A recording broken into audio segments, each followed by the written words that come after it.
morning everyone. It's an absolute honour and privilege to be here today representing the Chief Officer team at Essex Police. As some of you will know, I only transferred to Essex Police 4 months ago. Just 4 months.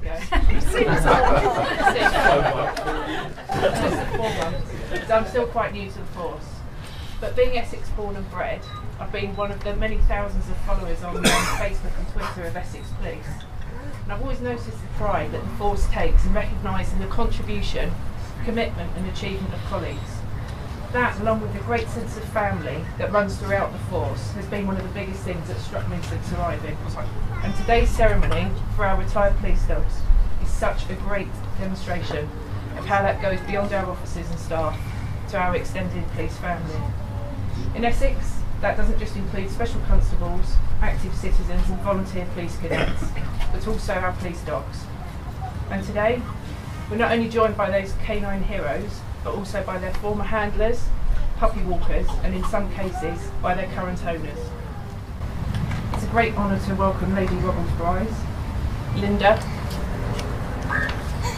Lord Peter, Paul Nichols, and sponsors of the event, Paul and Rachel.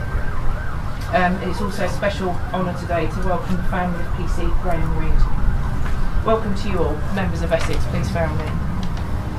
Sadly, 4 of the dogs we'll be recognising today have passed away, one very recently.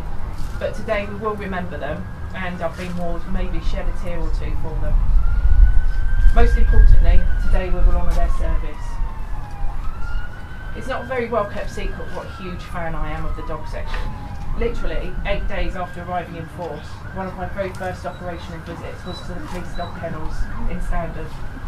I was met there by the very smart Inspector Dickel, who dutifully took me on a tour of the kennels. I think he knows what's coming. But anyone who's in the force knows how keen the Chief Constable is on dress standards, particularly in relation to the wearing of her hat. And I'm quite proud of my new hat anyway, so I happily wore it throughout the tour, despite the fact most of the kennels are actually out of public view. So Fred took me and showed me the training field at the rear of the kennels, and brought one of the German Shepherds out so I could throw a few tennis balls for him. I've got 2 quite small dogs at home, so all German Shepherds seem huge by comparison, but this was a really big dog anyway. The game got quite boisterous, so I carefully took my hat off and put it on the ground, all the better to wrestle the ball away from the dog. Immediately, the dog lost all interest in the tennis ball, grabbed my hat and ran.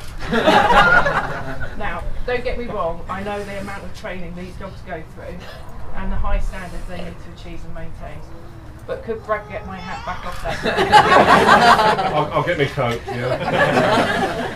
Ladies and gentlemen, I'm afraid he couldn't.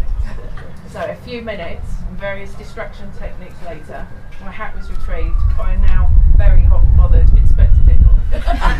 Suffice to say, it didn't look quite as crisp as it does today. Brad disappeared for about 5 minutes and actually didn't do too bad a job restoring it. It's got special glory.